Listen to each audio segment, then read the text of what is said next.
And that's just part of the language learning process. And the more mistakes we make, the better we learn. The more creative we can make the process, the easier it's going to be to remember.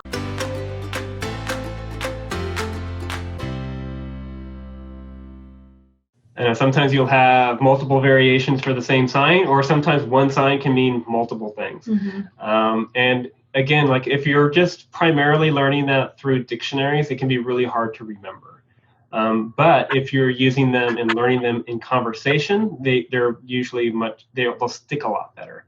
And that's really what we want to do, is we want it to stick, because what tends to happen is, like, let's say we want to learn a list of 20 words, and we go through those words and we watch it and we sign it and we watch it and we sign it and we try to repeat it. But it's a hard way to memorize things, because, again, this is, the way we learn a lot of things in school is through rote memorization, but it's surface level stuff. I'll give you a quick example. This is taken from the book Unlimited Memory by Kevin Horsley, and he has the world record for memorizing the most digits of pi, 10,000 digits, and he could just pull out the right number for whatever digit. And so he talks about how to memorize things and how to stop forgetting. One of them is visualization, and like the more you have to work at it, the more it's going to stick. And real quick, the first 10 elements of the periodic table: hydrogen, helium, and so forth. So I can give you 10 elements and tell you to repeat it again and again and again and again and again and again until it sticks. Or I'll give you a quick picture. Picture a fire hydrant, and to that fire hydrant is tied a helium balloon. Hanging from that balloon is a light bulb. Okay, so that's hydrogen for a fire hydrant. Balloon's filled with helium. The light bulb is picturing lithium for light.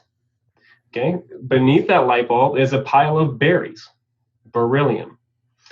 Eating those berries is a bore for boron. Right next to that bore is a car with a button in the driver's seat, carbon. Okay, in the passenger seat is a knight in shining armor, nitrogen.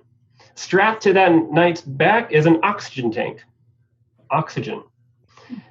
And a tube is coming from that oxygen tank to a woman that has the flu, fluorine. And in the background of all this is this big neon sign that's lit up. Okay? Hydrogen, helium, lithium, beryllium, boron, carbon, nitrogen, oxygen, fluorine, neon. And so the more creative we can be with learning signs, and like if we have a conversation and we forget a sign, or like we make an embarrassing mistake, guess what? You're not going to forget that anytime soon. And that's just part of the language learning process. And the more mistakes we make, the better we learn. The more creative we can make the process, the easier it's going to be to remember.